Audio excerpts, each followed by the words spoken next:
What's up, people? I'm Shaggy, the Opinionated Hippie, continuing my deep dive into the Grateful Dead officially released live catalog, jumping into the Welnick years. I'm not going to break up the Welnick years into individual years. The Dead have not released a lot of material from this era. A lot of it from the Fall 90 tour, that first tour, that late summer fall tour when Welnick first joined, when Hornsby was there. I think there are several releases from that run. And then we're kind of just one release, maybe two releases from the remaining years up through 95. So I'm going to do all of the Welnick era stuff now. I'm going to get all of them done. I'm going to do a video for each of the ones I haven't done. And then I'm going to go back and go through the 60s and jump years, not do them consecutively, but just to mix it up, go back through until I hit all of them. I have done 3 other Welnick era releases so far. They were all Dick's picks. Do not believe there was a Dave's pick from this era, which is kind of crazy that we're up in the 50s and he's yet to do a Welnick show. The 3 that I did, 2 of them are the bottom 2 of all 36 Dick's picks. So I might have enjoyed them, but compared to everything else that was released, they did not rank very high. The other one was almost smack dab in the middle. Yeah, there's not been a single Dave's picks. The latest Dave's picks were from July 90. So he's yet to dip his toes into the Welnick era. So this set, a 2-disc set, there was a bonus disc that immediately went out if you bought it early. I did not buy it early. I did not jump on this train the second the tickets were on sale. The bonus disc is material from September 18th, 1990. The main 2 discs, you get 1 song from the 18th, bunch of songs from the 19th, a whole bunch of stuff from the 20th, all second set material, which is cool. It's sequenced. The 2 discs are sequenced. The 2 primary discs are sequenced to feel like a second set. The first disc very much plays out like a second set. The second disc is, other than the encore, the entirety of the post drums from the 20th. So the set list is fantastic. And when you look at the breakdown, they've indexed, like there's a Playing in the Band reprise that's indexed that's like 3 minutes long. Dark Star is broken up into 2 parts. But essentially disc 2, after Space, which is a beautiful 10 minutes, you essentially have a 30-minute Dark Star that they're dropping here in 90. Bruce Hornsby is here. He's adding that flavor. I wasn't super excited going into this. I really, really, really enjoyed it. One thing I have to say, though, before I get into the specifics of what are played. The first time I listened to this, I listened to it on headphones, and I can't say I enjoyed the sound. The sound kind of bothered me. Phil's bass is clunky. It almost sounds like the strings are loose, and every time he plays, it's just making unnecessarily noise, like it has a rattle to it that I did not like. It drew my attention away from the music way too often when listening to it on headphones. I was also, I don't know if overwhelmed is the word, but there were times when Hornsby on piano, Welnick with his different keys, Jerry with his MIDI, Bob maybe getting MIDI. I mean, everybody's got MIDI and electronic stuff. There were times on the headphones when I was like, is this just too much? And I kind of wish this exact same music was being played in the 70s when it was a little bit cleaner and purer. And we had just that almost like uncut 77 sound, which I think just the way the band sounded in 77 was a certain sort of purity about it. I was wishing that's what this sounded like on headphones. Then I listened to it at home on a stereo, in a room with better speakers and more space, and it sounded amazing. Phil's bass all of a sudden made sense. Anytime they went to the MIDI, they went to the different, we had Welnick doing something, Bruce doing something. It seemed like there was more space to absorb all this, and it made more sense, especially considering that this is Madison Square Garden. The band was playing to, 15, 20,000 people in their smallest crowds. So they were used to having a bigger sound. It made more sense in a bigger room. So just to put that out there. What do we get song-wise? Because that's ultimately what matters. Disc 2, you open up with 3 songs from the September 20th. I think this is all pre-drums stuff. Opens up with a Truckin'. That trucking goes into a China Cat, and then we get an I Know You Rider. This is all kind of pretty straightforward stuff. The trucking sounds good. The jam is pretty much a like, we're all on one lane going as fast as we can, straightforward. Don't get any really deviations from a trucking jam. This is like a trucking lane. We're in the trucker lane. Like we're in that lane the entire time. We're not leaving it. Pretty straightforward trucking. China Rider's pretty good. Early in the jam, it almost seems like it's going to fall apart. Like it's just like they're not vibing. But then as they go, kind of the pieces start to fall into place. We get some nice momentum. But it is very much a like, we're in the China Cat Sunflower lane. We know how to play these songs. We have a new keyboardist, Hornsby sitting in. We're not doing anything too crazy. It's just pretty much a straightforward China Cat Sunflower. The segue into I Know You Rider is super nice, really good. It's got some great energy. The build is nice, even though they're not really experimenting too much. And so even though I can't say this is like a China Rider that you have to hear because they're doing crazy things, it's well executed.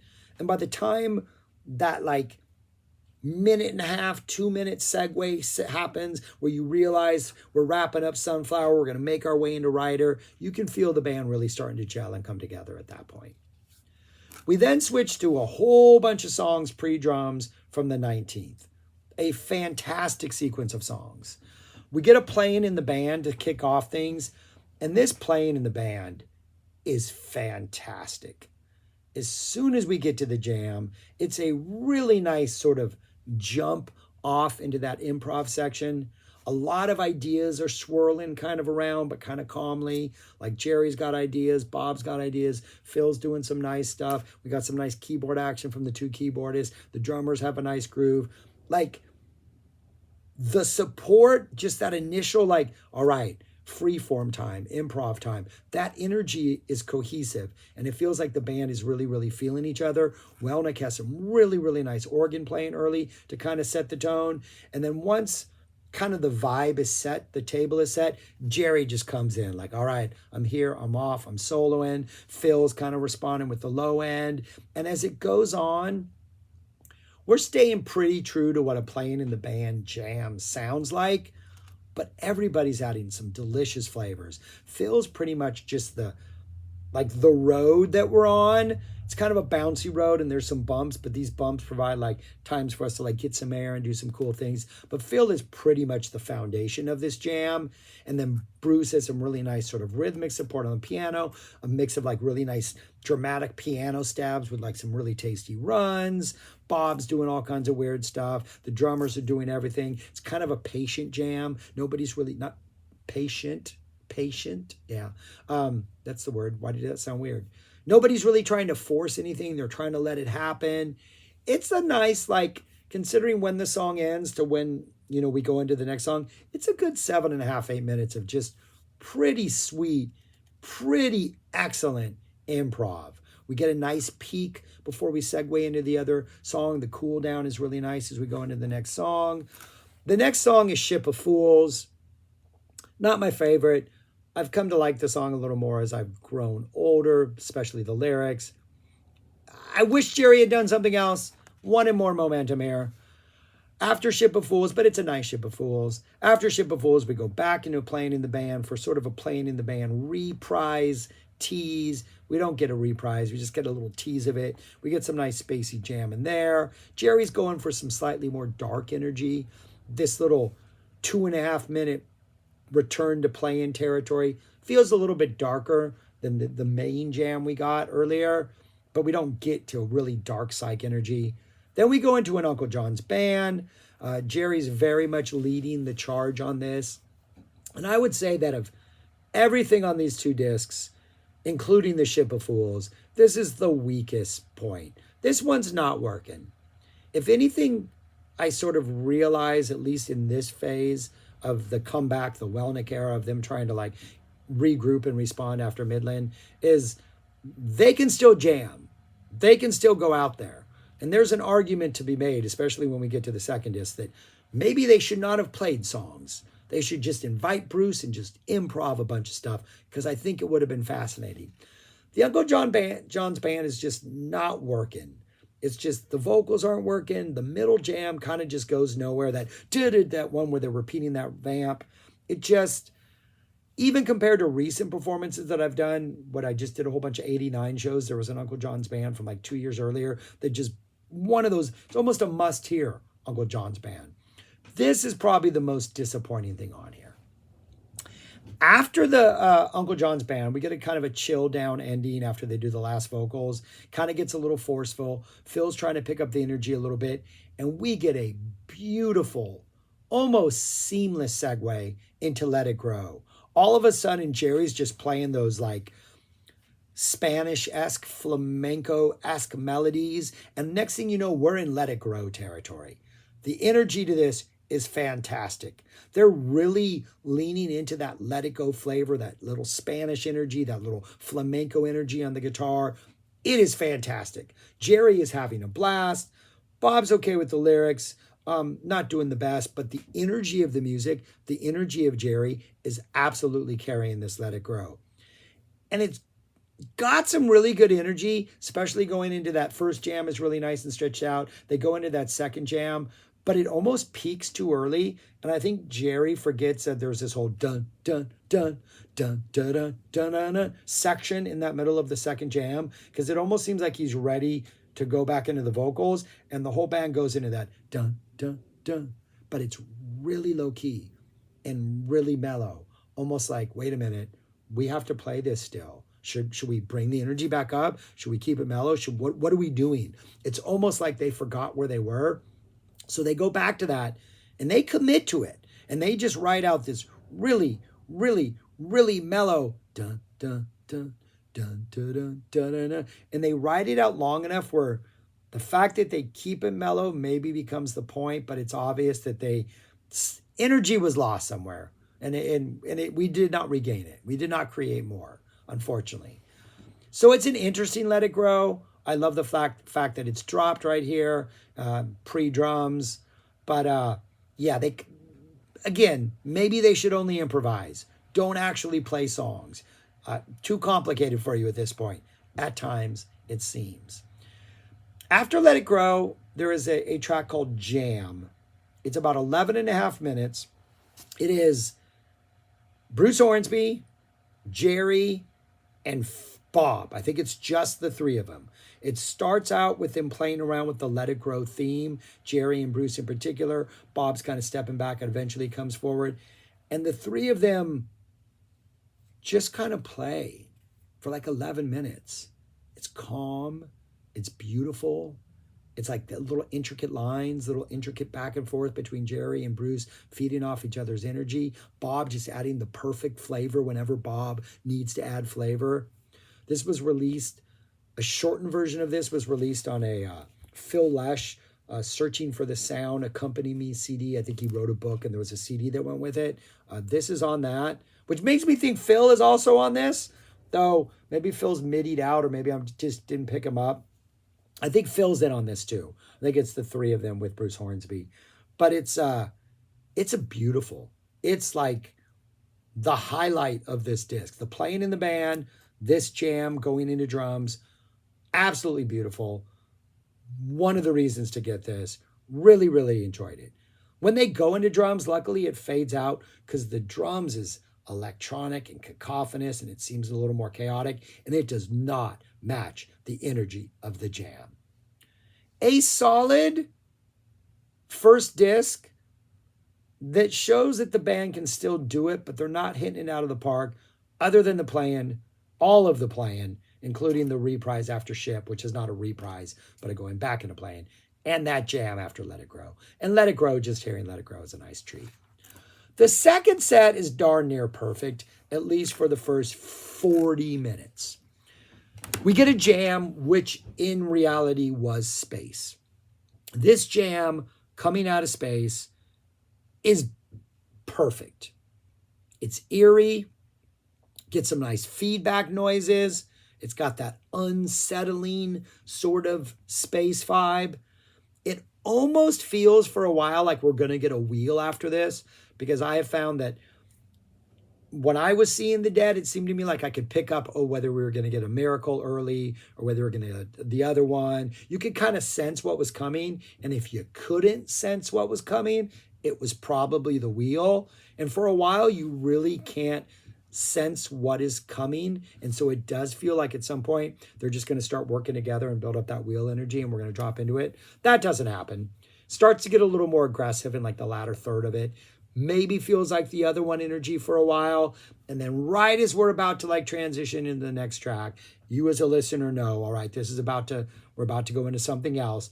You get a little, Phil does a little Dark Star bass tease. We get a brief break and Jerry comes in with the Dark Star theme. Absolutely awesome. This Dark Star part 1 is 13 and a half minutes. We then get a full-on playing reprise that is close to 4 minutes, including the full-blown reprise. Then we go back into Dark Star for another 15 minutes, including a second verse. And over the course of what is essentially a 32-minute, right? You had the 14 and a half and 13 and a half is 20. What is about a 32 and a half minute Dark Star if you include that playing reprise nestled right in there? You get every flavor of Dark Star you could want. The beginning part, very bouncy, pre-vocal. Jerry's got a bunch of ideas he's exploring. We are in no rush to get to the first vocals. In fact, it almost feels like when we hit like the 5-minute mark, like maybe we're not getting vocals and this is just a Dark Star jam coming out of space, which I saw a Dead show in 91. I think they released it on Saints and Circumstance, right? Which they teased Dark Star a whole bunch of times and never actually sang it or quote unquote played it. That's what this is feeling like. But finally, 6 minutes, exactly at the 6:22 mark, we get the first vocals. Really confident re-entry into the jam after the vocals. Bruce kind of taking over, feeling a little more comfortable. Some really tasty Bruce runs come in here in this part. We get sort of threats of chaotic energy coming in, like at any point this could fall apart and we could just evolve into like, feedback, enhanced crazy chaos. But that never really happens. Like we keep it together long enough to like get a little playing in the band energy going. Like, okay, we're going to go back into that. Finally, after 13 and a half minutes, nice 6-minute intro. We get the vocals. We get about 6 more minutes of jamming. We go back into a really nice playing in the jam, playing in the band, full-on reprise action. Welnick gets a really nice kind of solo here. Like I think it's an organ solo. Some really good organ energy that Welnick gets after we do the actual reprise itself. We go back into Dark Star, and we go back into Dark Star with Jerry all of a sudden just playing the melody, like running through the entire melody on his guitar, like da da da da, playing that entire thing. We get the second verse, and as soon as the second verse is finished, it's almost like the floor is pulled out from the band, and we're just in like free fall chaos mode. We're doing the last part of the Dark Star experience that we've not yet done. It just gets synth sounds all over the place. We get what sounds like a tortured trumpet from Jerry. We get chaos. We get these bursts. We get these breaks where things get calm and then things get crazy again. We get noise. Becomes like nightmarish for a while because Jerry's on MIDI. Bob and Phil are probably doing MIDI stuff. The drummers are going crazy. We got 2 keyboardists pounding away, making weird sounds.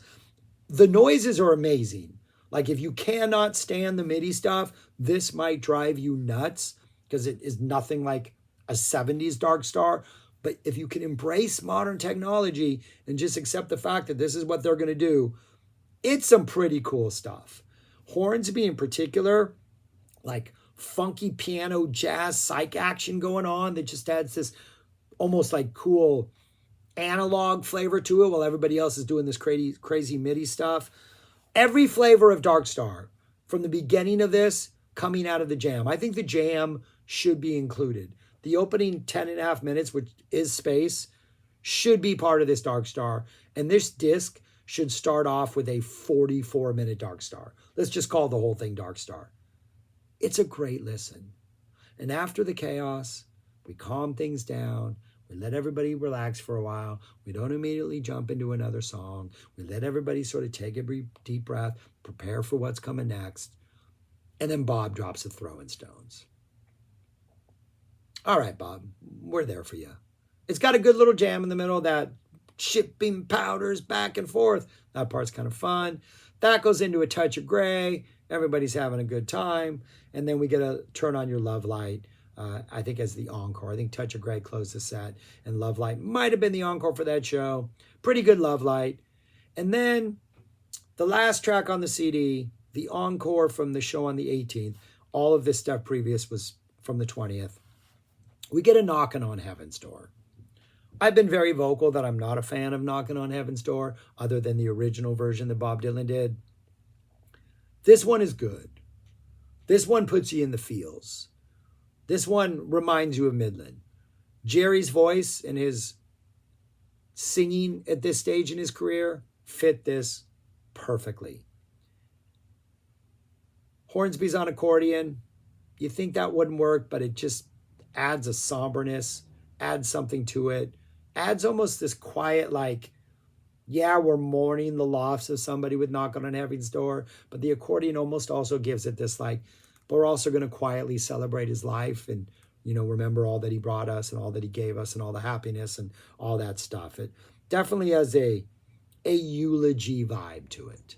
And it's a pretty powerful closer for a song that I don't even want to hear. But I have to admit, this is a good version. So yeah.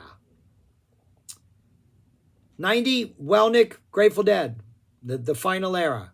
I thought the disc 2 made the entire thing worth it.